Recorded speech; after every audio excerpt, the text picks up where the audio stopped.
Assalamualaikum, salam sejahtera. Terima kasih kerana telah memilih channel ini. Jangan lupa tekan butang like, komen, subscribe dan share untuk Wanita nafi kaitan dengan Daim cabar notis SPRM. Petaling Jaya, seorang wanita yang menafikan mempunyai kaitan dengan bekas Menteri Kewangan Naim Zainuddin, menfailkan permohonan di Mahkamah Tinggi Pulau Pinang untuk membatalkan 3 notis pengisytiharan aset yang dikeluarkan Suruhanjaya Pencegahan Rasuah Malaysia SPRM kepadanya. Josephine Premla Sivaratnam, 69 berkata notis agensi anti rasuah itu dikeluarkan pada Februari, Mac dan April tahun ini bawah Seksyen 36(1)(b) Akta SPRM 2009.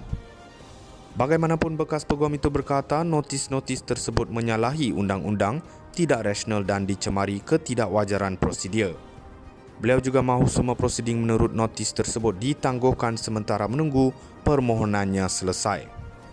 Dalam permohonan difailkan bulan lepas yang dilihat oleh FMT, Josephine memohon pengisytiharan mahkamah bahawa ketiga-tiga notis itu terbatal dan tidak sah. Beliau menamakan Ketua Pesuruhjaya SPRM Azam Baki dan agensi anti rasuah sebagai responden. FMT difahamkan peguam negara akan menentang permohonan itu. Menurut sistem e-filing mahkamah, permohonan itu dijadualkan didengar dalam talian oleh Hakim Anand Ponudoroi pada Selasa. Dalam evidit sokongan, Josephine berkata notis itu mendakwa Daim dipercayai menyalahgunakan kuasanya semasa memegang jawatan. Menurut notis tersebut juga Josephine mungkin boleh membantu dalam siasatan sebagai rakan sekutu Daim. Bagaimanapun Josephine menafikan dirinya penama pekerja, pemegang amanah maupun seseorang yang menguruskan hal ehwal perniagaan Daim. Katanya notis itu memohon maklumat mengenai aset yang diperolehi sejak 1997, namun beliau meminta lanjutan masa kerana butirannya mustahil untuk dikumpul. Josephine seterusnya berkata notis itu sepatutnya hanya merangkumi tempoh selepas Akta SPRM semasa berkuat kuasa iaitu 1 Januari 2009. Pada 29 Januari, Daim 86 didakwa di Mahkamah Session Kuala Lumpur kerana gagal mematuhi notis SPRM yang menghendaki beliau mengisytiharkan aset. Wanita nafi kaitan dengan Daim cabar notis SPRM. Petaling Jaya, seorang wanita yang menafikan mempunyai kaitan dengan bekas Menteri Kewangan Naim Zainuddin, menfailkan permohonan di Mahkamah Tinggi Pulau Pinang untuk membatalkan 3 notis pengisytiharan aset yang dikeluarkan Suruhanjaya Pencegahan Rasuah Malaysia SPRM kepadanya. Josephine Premla Sivaratnam, 69 berkata notis agensi anti rasuah itu dikeluarkan pada Februari, Mac dan April tahun ini bawah Seksyen 36(1)(b) Akta SPRM 2009. Bagaimanapun bekas peguam itu berkata notis-notis tersebut menyalahi undang-undang, tidak rasional dan dicemari ketidakwajaran prosedur.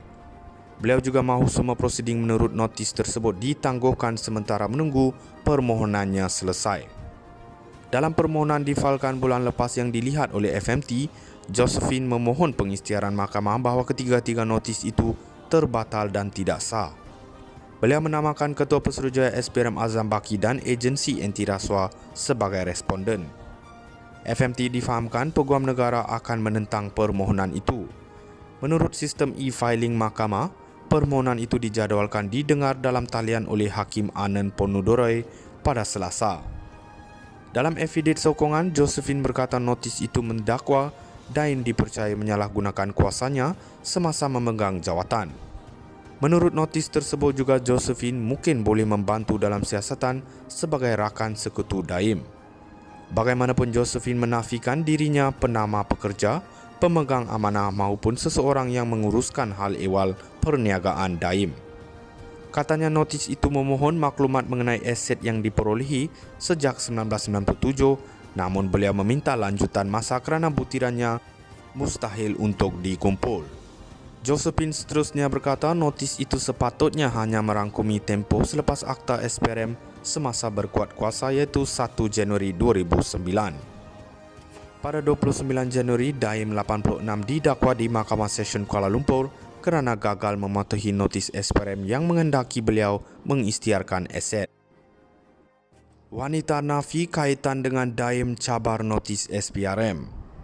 Petaling Jaya, seorang wanita yang